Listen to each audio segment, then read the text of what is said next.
আচ্ছা বেশ, বলো তোমার পুরো ব্যাপারটা, তোমার নামটা প্রথমত বলো। এটা তো আমার নাম হচ্ছে ভাগবত গোস্বামী। আচ্ছা, তোমার কোন ডিস্ট্রিক্ট থেকে বিলং করছো তুমি? আমি মালদা বর্ডার ডিস্ট্রিক্ট থেকে। বর্ডার ডিস্ট্রিক্ট থেকে। তোমার নাম্বার কত ছিল? আমার নাম্বার ছিল 123 নাম্বার। 61 নাম্বার, কোন ক্যাটাগরি? 123, 123। আচ্ছা আচ্ছা, 123 নাম্বার। হ্যাঁ, ভালো নাম্বার ছিল জেনারেল তো। থেকে আমি। আচ্ছা আচ্ছা, ভালো নাম্বার ছিল তো। তো যাই হোক, জেনারেল থেকে তুমি বর্ডার ডিস্ট্রিক্ট, তো 123 নাম্বার তোমার ছিল, তুমি পোস্ট কিন্তু পেয়ে যেতে, কিন্তু তোমাকে মিলিমিটারে, জাস্ট 2 মিলিমিটারে তোমাকে বাদ দিয়েছে, তাই না? হ্যাঁ স্যার। তো তুমি তুমি পুরো প্রসেসটা বলো, তোমার কোথায় ফিজিক্যাল পড়েছিল? আমার ফিজিক্যাল পড়েছিল ওই শিলিগুড়ি সিআরপিএফ ডিসি সেন্টারটায়। হ্যাঁ। সেখানে আমি সকাল 5টার সময় এন্ট্রিতে যাই গেটের কাছে।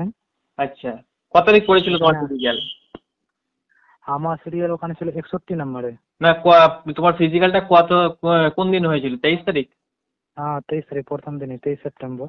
আচ্ছা, তো এবার বলো পুরো প্রসেসটা, আমি শুনবো এবার, এবং সবাই জানবে তোমার কি হচ্ছে না হচ্ছে ভিতরে, যেহেতু সবারই এখনো ফিজিক্যাল অনেকের বাকি আছে, তো তোমার মুখ মুখ থেকে সবাই জানবে, তো তুমি পুরো ব্যাপারটা একদম সঠিক সত্যতা তুমি বলো। ওখানে তারপরে এডমিট কার্ড, আধার কার্ড দেখে ভিতরে লাইনে এন্ট্রি করা প্রথমত হচ্ছে। প্রথমত কটার সময় লাইনে দাঁড়িয়েছিলে? লাইনে দিয়েছিলাম আমি সকাল 5টায় গিয়ে। 5টার সময় লাইনে দাঁড়িয়েছিলে, বেশ, তারপরে? হ্যাঁ, আবার 5টা 10-এ গেটটা খোলা হয়েছে, তারপরে সবাই একে একে সিরিয়াল ভাবে ডাকা হচ্ছিল। হুম। তো সেই সিরিয়াল ভাবে যাই আমি ভিতরে, আরো দেখে আধার কার্ড, নাম, ডেট অফ বার্থ সবকিছু মিলিয়ে নিয়ে একবারে 25 জন করে ভিতরে নিয়ে যাচ্ছিল। আমরা ছিলাম টোটাল 55 জন। আচ্ছা, তো আমি সেকেন্ড গ্রুপে গেছিলাম। মানে তোমাদের সেকেন্ড তোমাদের তোমাদের দিনে টোটাল কতজন ডেকেছিল? ছিল 100 জন, কিন্তু এসেছিল 55 জন। আচ্ছা, শুধুমাত্র প্রথম দিনে 55 জন এসেছিল? হ্যাঁ, 55 জন এসেছিল। আচ্ছা আচ্ছা, দেন তারপরে বলো। তারপরে আমরা যখন ভিতরে যাই, ভিতরে যাওয়ার পর আমাদেরকে বসানো হয়। হুম। এবার দুটো ফর্ম দেয়, একটা ক্যান্ডিডেট কপি আর একটা ডিপার্টমেন্ট কপি। হ্যাঁ।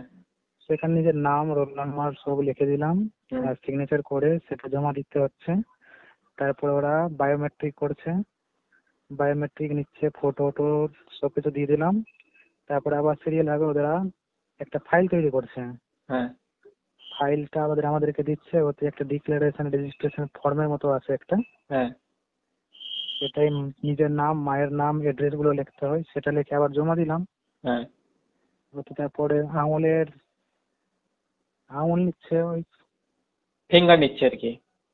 ফিঙ্গার নিচ্ছে। তারপর সেখান থেকে ওই এক এক করে ডাকা হচ্ছে হাইট নাপার জন্য। হ্যাঁ। হ্যাঁ। তো ওখানে প্রথম গেলাম, প্রথমে হাইট নাপা হচ্ছে। হ্যাঁ। তো হাইট যখন নাপতে শুরু করেছে আমার, তো মানে এত জোরে হাইট চাপছে মাথায়, যেমন মনে হচ্ছে মাথায় বসে একবার চাপছে। তো প্রথম বলে 169 সেন্টিমিটার। আমি বললাম স্যার আমি 169 তো হতেই পারে না, আমার 170 প্লাস আছে। তারপর বলছে ঠিক আছে আবার নাপো। তারপর আবার নাপলো, তো 169 হল। তো আমি আবার বললাম এর মতো হতে পারে না। তারপর বলি 169.5। তারপর আমি বললো তুই যা বস, আর কিছুক্ষণ পরে আসবি, সবটা মাপা হোক তারপরে তোকে নিয়ে দেখাবো। সেদিকে গিয়ে আবার তারপরে আমাকে চেস্ট নাপলো, আমার চেস্টটা ঠিকই ছিল। হ্যাঁ। তারপর ওয়েট ওয়েট মাপলো, ওয়েটটাও আমার ঠিক ছিল। তা আমি এসে সাইডে বসে গেলাম। তারপর আমার পরে আরো, চেস্ট তোমার নর্মাল আছে আর ফুলি 5 সেন্টিমিটার ফুলাতে বলছে? হ্যাঁ আমার চেস্ট ঠিক ছিল, 81 আচ্ছা, আর ওজন 69 ওজন ছিল। ওজনটা কত নিচ্ছে? ওজন তো ওরা বলছে না, কিন্তু আমার ওজন হয়েছিল 64 কেজি। আচ্ছা, তো 50-55 কেজি থাকলে হয়ে যাবে। হ্যাঁ, আমার 64, আমার ওজনের সমস্যা হয়নি। ওখানে গিয়ে বসি, আমার পরে আর 10 জনের মতো ছিল। ওজন ওজন কাউরির যদি ধরে নাও 55 কেজির নিচে বা 52 কিলো, 51 কিলো বা 53 কিলো থাকে, তো তারা তারা কি কোয়ালিফাই করছে? এরকম চেস্টও দেখিনি, ওজনে কাউকে দেখিনি। যাদের চেস্ট একটু কম হচ্ছে তাদেরকে বলছে ডিপস মারতে, বলছে ডিপস মেরে চেস্টটাকে ফোলাতে, তারপরে আচ্ছা, ওদেরকে নাপছে। সেখানে সেখানে সুযোগ দিচ্ছে আর কি। হ্যাঁ, আর যাদের চেস্ট ওজনে ছিল ওজনে কি চেস্টটা পুরো সুবিধা দিচ্ছে। ওজনে কি কাউকে বাদ দিয়েছিল? না, ওজনে কাউকে বাদ দিইনি। আচ্ছা ঠিক আছে, তারপরে বলো। চেস্টে একজনকে বাদ দিয়েছিল, ওকে বলছিল ডিপস মেরে তুই চেস্টটা ফোলা। তবুও তারা ফোলেনি, তো তাকে বাদ দেওয়া হয়েছিল। আচ্ছা। তারপর বাকি 10 জন ছিল আমার পরে, ওদেরকে যখন মাপা হয়ে গেল, তারপর আমি গিয়ে অবজেকশন করলাম যে আমি সন্তুষ্ট না, আমাকে আবার মাপা হোক। তারপর ওরা আবার নাপছে। তা আমি, ওরা কি করছে সোজা ভাবে দাঁড়িয়ে, যদি কেউ দাঁড়ায় তো পেটে একটু মারছে যাতে সে শ্বাস ভরে সোজা না দাঁড়াতে পারে। হুম। তা আমি দাঁড়ালাম, তারপর সে সেভাবে নাপলো। তো এবার নেপে দেখছে 169.8 হলাম আমি এবার। হ্যাঁ। তো আমি বলছি না এরকম তো হতে পারে না, আপনার তো মাথায় বসে নাচছেন, এভাবে ধরাই না হয়। হুম। আমি সামনে বছরের যে আমার ছিল 2023-এর একই সেন্টারের, তো ওরা বলছে তো সামনে বছর কিভাবে নাপলো কে নাপলো আমি কি করে বলবো, এবার তো আমরা নতুন অফিসার আছে। তো আচ্ছা। সেটা দেখি আমাকে বললো 169.8 আছে। তা ওরা ফটো তুললো, ফটো তুলে আমাকে দেখিয়ে দিল, দেখ বিশ্বাস না হলে। আমি বললাম ঠিক আছে আর কি বলবো। তারপর আমি এসে সাইডে এসে বসে গেলাম। তারপর তার রিজেকশন স্লিপ হয়েছে, এগুলো দিয়ে আমাকে পাঠিয়ে দিলো কিছুক্ষণ পর, আধ ঘন্টা পর, আচ্ছা, ফটোশপ করে। মানে 2 মিলিমিটারে বাদ দিয়েছে তাই না? 2 মিলিমিটারে বাদ দিয়েছে আমাকে। আচ্ছা, তুমি 2023 সালে ফিট ক্যান্ডিডেট, হ্যাঁ 2023-এ আমি ফিট হয়েছিলাম। কিন্তু মেরিটে বাদ গিয়েছিলে না কিসে? মেরিট না, সামনে বার আমি রানে পারিনি। আচ্ছা, রানটা কোয়ালিফাই করতে পারোনি, কিন্তু তুমি হাইটে ফিট হয়েছিলে। তোমার আগেকার কাগজপত্র হ্যাঁ সব ছিল, ডকুমেন্টস? হ্যাঁ হ্যাঁ, সব ডকুমেন্ট ছিল, এখনো আছে সামনে বছরের। আমার আচ্ছা সেই একই সেন্টারে, সেই সেন্টারেই। আচ্ছা আচ্ছা আচ্ছা, বুঝতে পেরেছি। তো এবার কিন্তু হাইটে অনেকটাই কড়াকড়ি করছে তাই না? হ্যাঁ অনেক অনেক সেই পরিমাণে। আচ্ছা আচ্ছা, তো টোটাল এবার তুমি একটু বলো যে রানিং এ কতজন পাস করছে বা কি করছে, একটু যদি ডিটেলস হালকা করে দিতে। আমাদের তো 23 তারিখের দিনটা খুব পরিমাণে রোদ্র ছিল, আর আমাদের তো রানিং করেছিল দুপুর 12টার সময়। হ্যাঁ তখন এসেছিল 35 জনের মধ্যে মতো রানে গেছিল। হ্যাঁ ওখানে ওখানে পাস হয়েছিল 18 না 19 জন, এরকম পাস হয়েছিল। হ্যাঁ। প্রচুর রোদ ছিল, তো কয়েকজন তো রোডে পড়ে গেছিল, সেরকম অবস্থা খুব হিটের জন্য। হ্যাঁ হ্যাঁ হ্যাঁ। ওই 18-19 জনের মতো পাস করেছিল। হুম, তারপর তো ওদের আর কি হলো জানা নেই, সেদিনে ডকুমেন্টস হয়েছে আর কিছুটা মেডিকেল হয়েছে। আর আচ্ছা। আমরা তো বেরিয়ে গেছিলাম 1টার দিকে। মানে 10-15 জন হয়তো পাস করেছে মেডিকেল ফিট। হ্যাঁ হ্যাঁ। তো তোমাদের কয়টার সময় মানে ওই ব্যাচে সেই দিন তোমার 23 তারিখ মানে মানে তোমার টাইম কটার সময় দৌড়ানো শুরু করেছিল? আমাদের বেচের টাইম শুরু করেছিল 12টা থেকে, আর প্রথম বেচ করেছিল 11:30 থেকে। আচ্ছা, তোমাদের ব্যাচটা 12টা থেকে। হুম। আচ্ছা, মানে ওই মানে একটা দৌড়ানো হলো তারপরেই ছেড়ে দিচ্ছে একটাকে। আচ্ছা আচ্ছা, ওই 55 জনের মধ্যে আবার দুটো ব্যাচ? হ্যাঁ 55-এর মধ্যে দুটো বেচ করেছিল। আচ্ছা আচ্ছা, মানে 25-30 জন করে করে আর কি।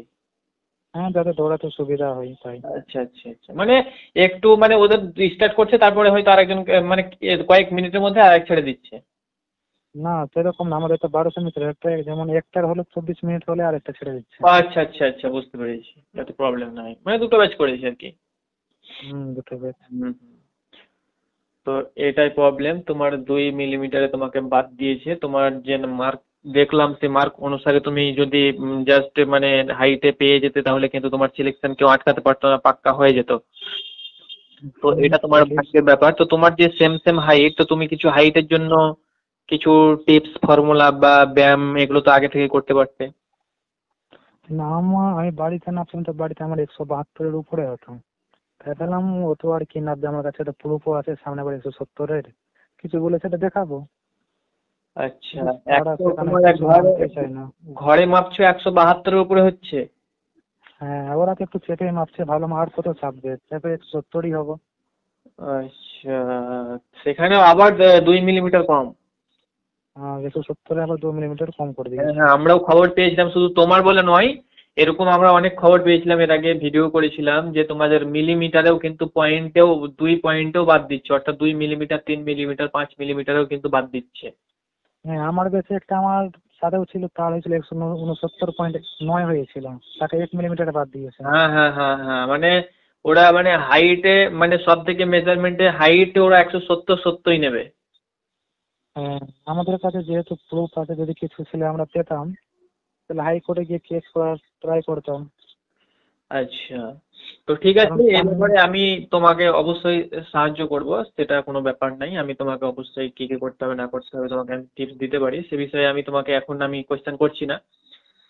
তো এটাই তোমার 23 তারিখের এক কথাই তোমার একটা আপডেট ছিল যে এরকম এরকম ব্যাপার, আর হাইটটা খুব কড়াকড়ি হচ্ছে তাই না?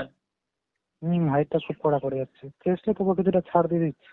আচ্ছা, আর দাঁড়াবার কোনো প্রসেস, যদি ভালো করে কেউ দাঁড়ায়, ধরে নাও কাউরে সেম সেম হাইট আছে, সে যদি ভালোভাবে দাঁড়ায়, তাহলে কি না দাঁড়াবার মধ্যে? না ভাজে যেমন ইচ্ছা সেমন দাঁড়াতে পারে, কেউ যদি ভাবে না আমি শ্বাস বুকের মধ্যে শ্বাস নিয়ে পুরো সোজা হয়ে দাঁড়াবো, হুম। তো ওটা ঘাড়ে মারা হচ্ছে, মানে একটু ঘাড়ে চাপ দিচ্ছে যাতে সে সোজা, ও তো সোজা না হতে পারে শ্বাস নিয়ে। উম, আর সাথে সাথে ওকে বলছে 1 2 3 4 বল তুই জোরে জোরে। আচ্ছা আচ্ছা, যাতে দমটা শ্বাসটা না নিয়ে থাকতে পারে। হ্যাঁ 1 2 3 4 পড়াচ্ছে। আচ্ছা, মানে যাদের হাইট একটু সেম সেম তাদেরকে এইসব করাচ্ছে। আর যাদের তাদেরকে। বেশি আর কি ধরলে ওদের তো কোনো প্রবলেমই নেই। হ্যাঁ তাদের কোনো প্রবলেম নাই, যার 174 75 আছে এবার বলছে যেমন নাচছে লিখে পাঠিয়ে দিচ্ছে, বলছে যা। আচ্ছা, মানে তাদের তো একটা আন্দাজ হয়ে যাচ্ছে যে এর হাইট অনেক আছে। আমার মনে হচ্ছে যাদের হাইট 171 72 আছে তাদেরকে নিচ্ছে, যার 70 হয়ে যাচ্ছে তাদেরকে নিচ্ছে না, জেনে বুঝে ওরা নিচ্ছে না। উম, এটা তো একটা মানে অনেক ক্রিটিক্যাল একটা টাফ বিষয় একটা। এরকম তো করাটা ঠিক নয়, যেহেতু একজন পাস ক্যান্ডিডেট, একটু সুযোগ দেওয়া দরকার পয়েন্টে। নাম্বার দেওয়াও ঠিক, যেহেতু তোমার এর আগে ফিজিক্যাল মানে তুমি কমপ্লিট ছিল তোমার কাছে, মানে সেই প্রুফও রয়েছে। তার সঙ্গে সঙ্গে তুমি আহ, বলছো যে আমার ঘরে আমার 172 73 সেন্টিমিটার এমনিতে হয়ে যায়। হুম। তো ঠিক আছে, কোনো চাপ নেই, টেনশন করো না, ঠিক আছে। ঠিক আছে। যা হবার সেটা হয়ে গিয়েছে। তো বেশ, আমি তোমাকে নেক্সট টাইম আবার কথা বলবো, কল করবো। ঠিক আছে দাদা, ঠিক আচ্ছা আছে দাদা একটু দেখে দেন। আচ্ছা, বেশ।